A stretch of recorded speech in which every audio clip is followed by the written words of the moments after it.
And then we see this wall, like Botan, she lands, and she's right at the entrance of the compound looking out in the gate. And it's just wall of flame, and we just see these two figures just walking. But they're not like running, they're not trotting, they're not jogging, chat, not a power walk. One's just got they got their hands in their pockets. And we see Kuwabara and Yusuke Urameshi just walking side by side, chat, through a fucking wall of fire. Because they walked through that minefield and killed all those demons like it was nothing. I'm going to be doing a scene by scene breakdown, chat, spoiler review for Yu Yu Hakusho episode 23.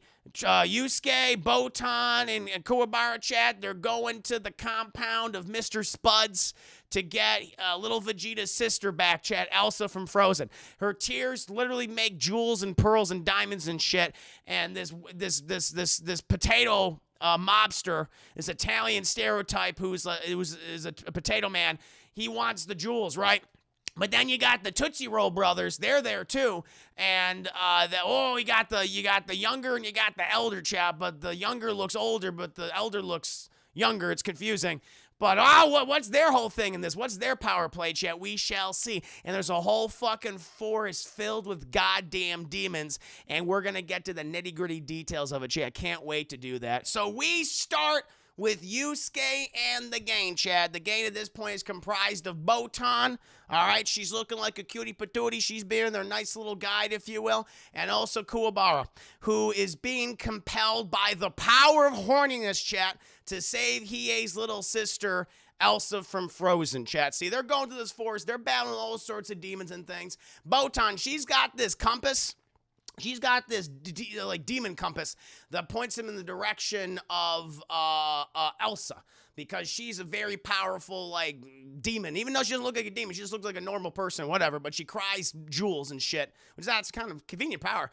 It's like that's where she is, and so they're tracking her that way. But the thing is, Kuwabara, he is, as he says it, I'm like, I don't know what the hell this is, but he says, I am using the red pinky string. And both Yusuke and Botan, even I was like, what? What's that mean? Kuwabara, what are we talking about? I have the red pinky string of love. And we see this literal like red pinky string, like the spirit pinky string that is tied him to Elsa, I guess. I don't know. Now we do know that Kuwabara, he's very in tune with the spirit world, Chad. He has a very powerful spirit energy. Him and his entire family. As we realized last episode, Chad, his older sister, she was also able to see baby Jesus on the VHS. Okay, so clearly he has this special connection to this girl. It's as he says, it's destiny, Yusuke. Little Elsa's my love, and I must find her. And they're like, okay, sure. Eventually, we cut back, chat, to the compound itself, and where we have Mr. Spuds, who is the mob boss in control there. Now, Mr. Spuds, he's very mad about the situation, chat, because, you know, all of his demons are getting killed. Like, he's talking to the Tootsie Roll brothers, the Tarugo brothers, I think, both the younger and elder, though the younger looks older and the elder looks younger, doesn't matter. He's like, what the fuck, man? You know, we have all these demons. We sent out Biollante from Godzilla in the last episode to fight him, and you're telling me he got. And he goes, yeah, these guys are pretty powerful, it seems. And he's like, well, we got to stop him. It needs to be stopped, okay? I can't have my operation of kidnapping Elsa from Frozen go awry, okay? We're making too much money off of that broad. And he's like, all right, fair enough. We also cut to baby Jesus, who is watching all of this on his TV. And because, you know, God is always watching, Chad. Jesus watches you when you jerk off and when you poop. And he also watches you when you're a mob boss kidnapping Elsa from Frozen, right? And so he's watching all this, and he's like, oh, Jesus Christ, this is not good. This is bad. But then we see Kurama. He walks in, and he's like, how's the situation going right now? Also, his little Vegeta, is he tracking them too? She goes, yeah, I see him. I always see him. But, you know, at this point, I'm a little concerned. He's like, why are you concerned? Well, the Tarugo brothers are with them, and the Tarugo brothers, they're like well-known. They're infamous within heaven and hell and the entire spirit world and demon community, chat. They're some tough sons of bitches. Okay? and you don't want to cross them, chat. They're weird, they're gross, and they're very powerful. And Baby Jesus realizes that Kuwabara and Botan and Yusuke Urameshi, they've never fought someone like this. And so he's like, I got to make sure to keep a close eye on this situation. The last thing that we want is for them to go up against that duo. We then cut back to Mr. Spuds, and Mr. Spuds, again, he's like, well, whatever, listen, I will be able to defeat these kids. Let me show you something, Togaru brothers. And they go into his, I can only describe it as a demon menagerie. Apparently, this mob boss, Mr. Spuds, he's been aware of demons for quite some time. I think because of his wealth and his influence, Chad, and, his predilections for evil. And apparently, he's been buying abominations and demons. Creatures both made of science, Chad, like Frankenstein monsters, but also like actual fucking demons. And he's like, well, I want to show you something, younger Toguro brother. I want to show you my most powerful creature, and even you wouldn't be able to defeat them. And he introduces them to this creature, chat. It looks like it's like a giant green turtle tiger. That's how I can describe it, chat. It's like, what if you got a turtle and a tiger to fuck, and then that hybrid also had sex with like an iguana? That's what you would get with this thing. Okay? And apparently its name is Helen. Its name is Helen, chat. And it's like, this is Helen. No one could ever tame her. She killed everybody, but I bought her because I saw her value. She could defeat them.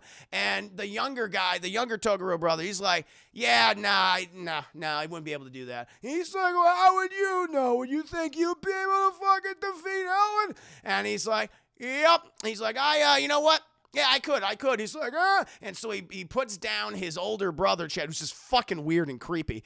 And he goes inside there, and the thing's just it's like been eating something. Apparently, I don't know, like some carcass. And it looks at him and is like, get the fuck out of my room! He's very mad. And, the younger is like, you know what? I think I just need about 30% of my strength, okay? And so I guess he's like a demon hybrid. Because I think at one point he was once human, and the only ability that he has is that he's able to increase the mass of his muscles. So he gets like super duper like swole, he gets so, and so he activates 30% of his muscles. They go, and they get like a little bit bigger. He's like, oh Jesus, he's pretty tough. Looks like an Olympian, And then Helen, she just comes at him, chat, about to bite down him, just like take his fucking head off. But all he does, he goes boop, and he hits Helen in the gut, and then she just explodes, chat. It's just this massive brown purple goop that just sprays across the entirety of the room. And Mr. Spuds is like, oh, Jesus, you killed Helen. My God, the power. You're so strong. And then Younger walks out, and he says, you know what? I think that was even too much. I apologize to that poor creature. It lived a horrible life. It didn't deserve that life, and I was happy to put out of its misery, its internal rage. But I apologized. And he's like, look at this guy, fucking Mr. Spud. It's like, I love this fucking guy. Coming over here, says he's only going to use 30% of his goddamn strength. And then, bah, he gets in the gun, he explodes, and he apologizes to it. This guy, I got to make you my bodyguard. You're going to be my bodyguard. And he's like, yeah. Honestly, probably only 20% would have been necessary. Like the 30%, extra 10% made it explode all over the room. That was too much. I think that was way too much. He's like, this guy's fucking crazy. Hey, and he talks to his butler. He's like, I want to call all, and this is so hilarious because apparently he belongs to an evil organization. It's like, oh, what's the evil organization name, chat? I bet it's something like, ooh, really cool sounding, Spectre from James Bond, chat, or, like the Legion of Doom or something like from DC. No, they're called the Black Club. I'm like, what? The Black Club. And I'm like, okay. All right. Why do they say black twice? Can't he just call it the Black Club? No, it's called the Black Club. All right. And so he's like, call up all my friends at the Black Club, okay? We're going to have a bet. They'll either be able to put the money on, those 3 fucking teenagers, or they'll be able to put their money on all of the demons in my demons menagerie. It'll be wonderful. And the thing is, I'll be able to make so much fucking money. It'll be great. And so he's really happy about it. And the younger Toguro is like, that seems kind of dishonorable, you just trying to trick your friends of the Black Club. And he goes, yeah, fuck you, don't worry about it. I'm going to pay you. You're going to be rich. You're going to be my bodyguard. It'll be great. He's like, I'm going to think about that. I'm not sure about that yet. So anyway, we think he's going to bet against all of his friends, chat. So he's going to convince them, like, not to bet on the 3 teenagers. And so he'll bet on them. He'll make, like, a shit ton of money from it. And he's like, because they don't know that these 3 teens have been, like, defeating fucking demons and, like, the 4 Saint Beasts and everything. And Randy the demon from a few arcs ago. See, they have no idea. Eventually, though, we cut to Elsa. She's super sad in her tower, chat. And the birds, they keep, like, flying down. She's like a Disney princess, chat. The birds, they show up, and they're like, don't cry out. She's like, get away from me! Don't touch me! And she's very mad, and she's, like, swatting at them and things. And the bird's like, bitch, what are you doing? We're just trying to comfort you. She's like, leave. And they land on her shoulder, and they just nuzzle up to her because they love her so much. She's like, I'm sorry, I just don't want you guys to get hurt. I don't know what to do. I just want my brother. And it's like, we're brother, chat, little Vegeta. Eventually, though, we cut to Kuwabara, chat. Kuwabara, he can sense the danger, chat. He can sense the danger that is ahead of them. Right? And he's like, wait a minute, guys. There's something weird. He's got like that spider sense. Speaking of spider sense, but he senses something, and he believes like they all should go in this direction. But Botan's like, well, my demon compass says we should go in the opposite direction. So that's where we're going, Kuwabara. He's like, listen, Botan, I know you rely on that thing, but the red pinky string of love. He's like, shut up about that. I know what I'm doing. And she takes a step forward, chat, and then boom, it's like it was a trap. It was a rope trap, chat, and then she's thrust in the air. She goes, and she ends up in this giant fucking web. And she's like, don't say anything to me right now. She's very mad. But then, chat, we see this giant, just gross spider demon abomination. It's like, I'm gonna suck out all your juice. I'm gonna suck out your juice. It's like, oh my God, don't suck out my juice. And at this point, Kuwabara, he activates his fucking spear sword. Yusuke, he uses his fingerbane attack, and they kill the demon instantly. Like, literally, Chad, Yusuke just fucking shoots it, and then it falls down, and it's trying to, like, get on top of them. But Kuwabara, he just slices and dices that thing, and it just just sets it's just set on fire, and it's just burned to cinders at that point. And then they get Botan down and everything. And then, again, Kuwabara's like, oh, no, I still sense evil ahead of us. And then he then takes out this headband, chat, and it's called, he says this, the Fighting Headband of Love. And they're like, really, Kuwabara? Is like, do not deny me my destiny and my love for Elsa. Evil dies tonight. And so he just runs forward. Chad. He really wants Elsa. Eventually, we cut from that, and we're back with Baby Jesus. And Baby Jesus is like, oh, Jesus, wow, okay, well, they're doing well, but they still got a lot of demons that they're going to be up against soon, and they still got to deal with the Toguro brother. That's going to be hard. Kurama's still there, and he's like, how's the progress going, Baby Jesus? He's like, it's good, but, they're going to be, down for the night, because they make a camp. He watches them make camp, chat, because they've been battling demons all goddamn afternoon. It takes a lot of energy. They got to get their rest, of course. And so he's like, you know what, Kurama, tuck me in. And Kurama's like, excuse me? He's like, tuck me in. It's like, too bad? He's like, yes, I'm still a baby. And so Kurama and the ogre assistant literally have to carry Baby Jesus to bed, chat, and tuck him in. And Kurama's like, I should have took that deal with little Vegeta, like in episode 3, and just became a supervillain. Because now he's literally tucking babies in, chat. He's a goddamn slave to capitalism in heaven. After that, we then cut to Hiei. He's been tracking. I don't know why he just doesn't appear in front of them and go hi and explain the situation, what's going on at the compound, that his sister is Elsa and he wants to help. But, he's little Vegeta, he's Hiei and he's weird. And so he's watching them from top a tree, chat. And he's like, I guess I should rest too. And then we get a bit of background with Hiei, chat. And it's like a dream sequence flashback. And we see little Vegeta, Hiei. He is on a gurney. He's like strapped down to like a medical gurney, chat, like this, looking up. And there's this doctor here. It's clearly like a demon, like wearing like a doctor's like, kind of garb and like he's like a hazmat suit, right?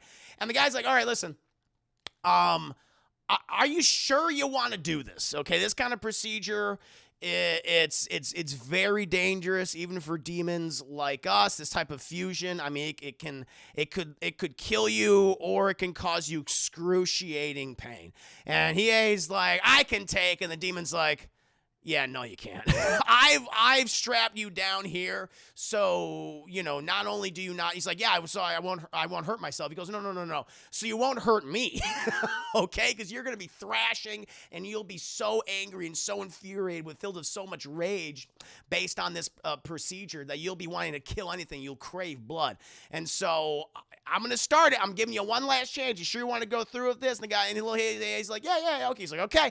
And then we see what's above him, which is this giant purple writhing hentai pustule, chat. It's like a tumor. It's fucking huge. It's like the size of like a king size mattress, chat. And it's just hanging there. It's going blah, blah, blah.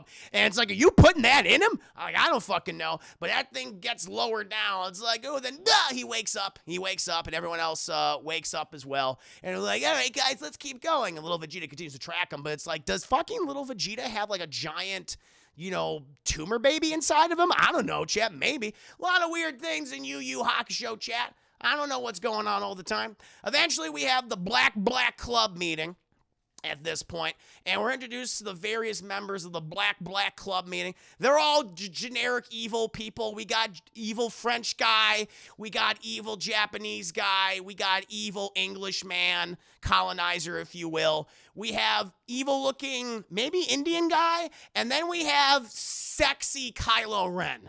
That's kind of like the group that we have, chat, right? And so Mr. Spuds, he's just telling them about like the whole the betting and everything, and what's going on in his compound, saying that these 3 fucking meddling teenagers have been attacking him, and they're going, really? Teenagers are attacking your compound? Really? And he's like, yeah, but I got a lot of demons under my control, gonna be killing these kids, and we're gonna place bets. Who do you think is gonna win, the demons or these kids? Everyone's like, oh, give me a break. The kids don't fucking stand a chance. No way.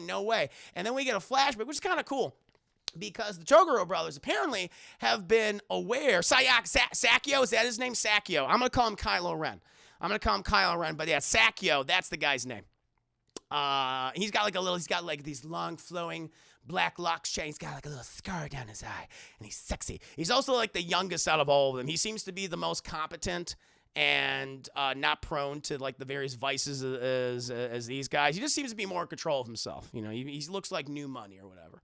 But then we get a little flashback where Mr. Spuds is talking to the Toguro brothers, the younger one, of course, because the other one, I don't think, barely fucking talks. He's all creepy like a Schmeagle or something.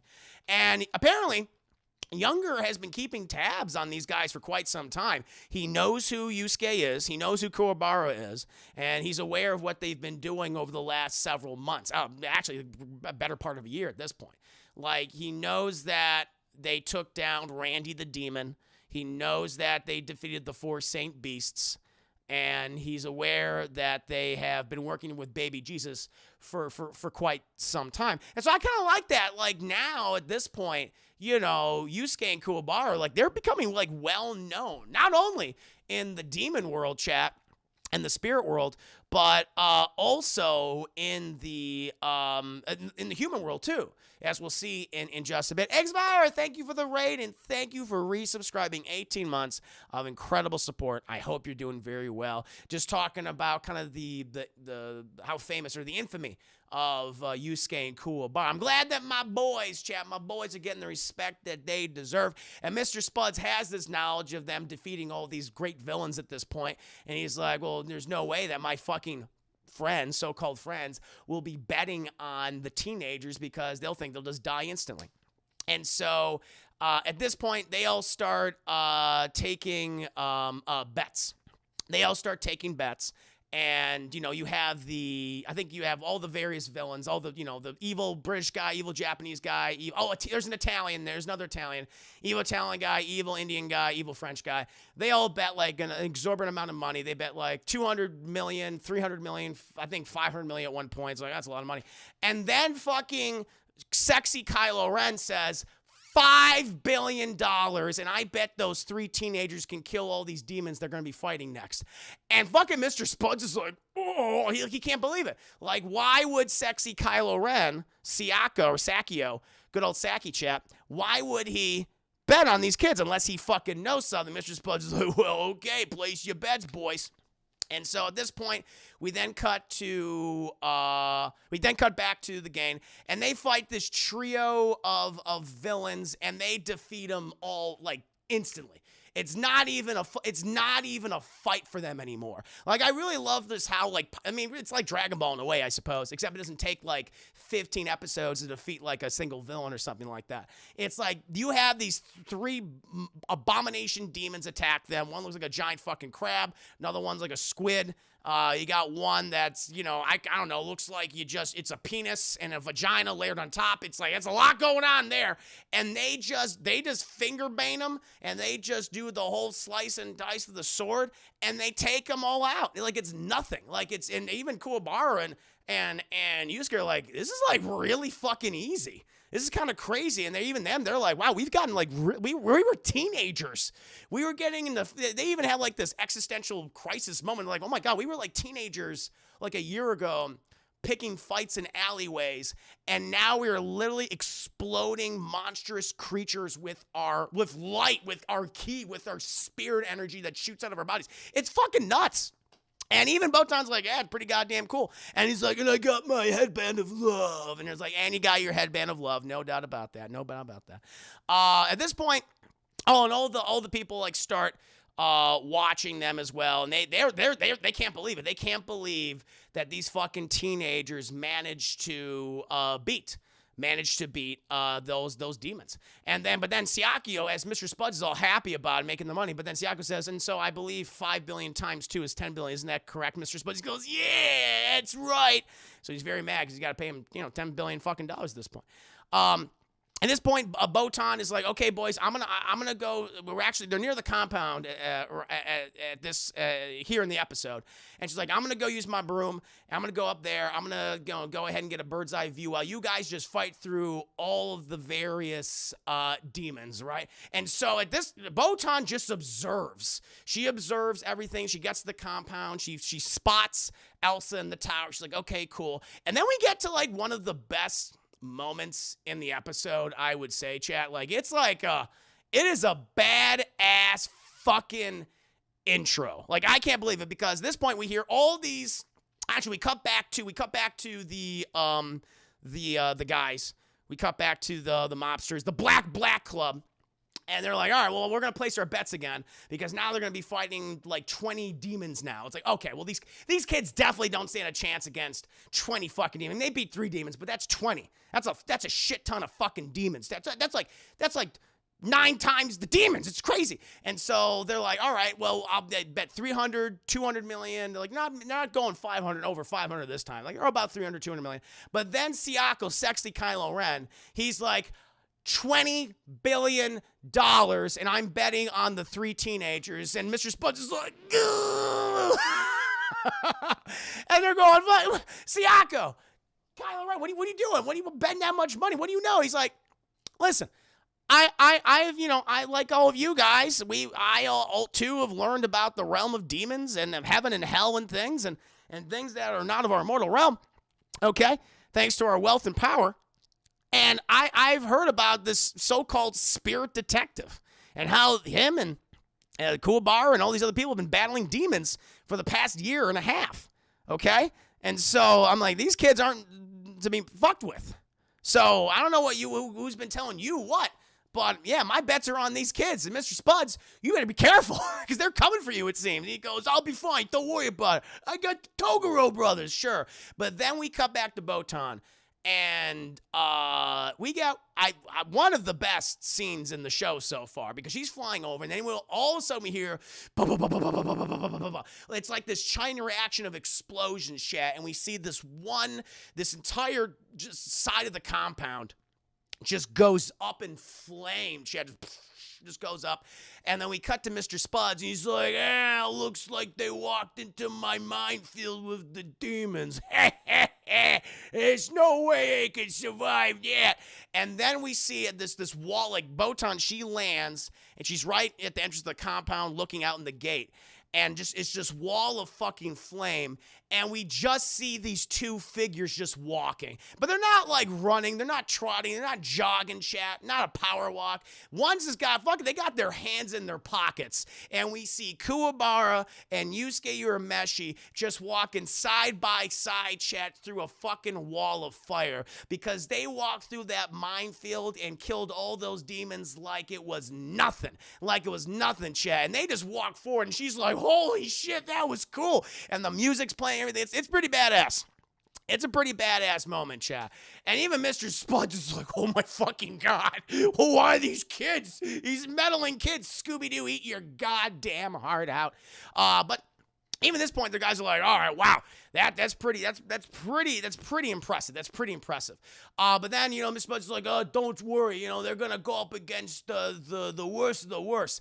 And we're introduced to the triad of demons, Chad. The triad of demons. These three, they're in the employ of the Toguro brothers, and apparently they're the three strongest demons in their employ. We're introduced, they really go demon number 1, 2, and 3. But the first one, her name is Mama Miyuki, and she is thick. She got some thick thigh chat, and she's strutting all the time, and she's showing up. She's always like, remember that? Ever seen that Oscars where Angelina Jolie, who I'm not really attracted to, but she did this thing which is pretty sexy. When she walked up on stage, she wore that dress, and she just fucking had that thigh sticking out like this. And it was like, whoa, getting the vapors and everything, chat. This character constantly does that. We got thick thigh Mama Miyuki. We got, I don't know, this guy he's like a little gremlin. He's a little gremlin. He's like a little ninja gremlin. That's how I describe him, chat. And you got this big fucking troll, like this ogre, like a Shrek or something. He's like, looks like a lion. It's like, what if Shrek and a lion just started bumping ugly shit and they front pooped out that thing? That's what this guy looks like, right?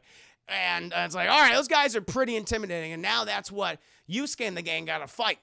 And we cut back to Yusuke and the gang, and they have entered the mansion, chat. But who are they confronted with? Thick thigh Mama Miyuki. And she is strutting, and she's showing her stuff. She's like, hi, boys and girls. Mama's here to say hello. And then we cut, chat. And that, my friends, is my scene by scene breakdown, chat, to Yu Yu Hakusho episode 23. And I can't wait to meet Mama Miyuki and her thighs, chat. But it was good. It was a good episode. Very fun. Badass scenes. Funny, chat. Definitely one of my favorites. We really start to learn that, oh, wow, like Yusuke and Kuwabara and all these other people, like they're kind of infamous now. They're well known in the criminal underworld, chat, both the mortal one and in the demon one. So I dug it. This guy's pretty intimidating. Who knows that powers they have? Yeah, exactly. I was like, that's kind of like shit. So I'm guessing they're setting him up to be a really big bag. Because I feel like I've seen this character before, like in animes and stuff, like in marketing. So I imagine he's going to be sticking around for quite some time, this younger Toguro brother. Yeah. Next two episodes are a bunch of fun. Again, that's it. Then I'm going to be on the penultimate. I think next episode is the penultimate episode of season 1, chat. So very exciting. Very exciting. She, my nickname for her is going to be Mama Mia. She got them thick thighs, Mama Miyuki. She got some thick thighs, Mama Miyuki. So good for her.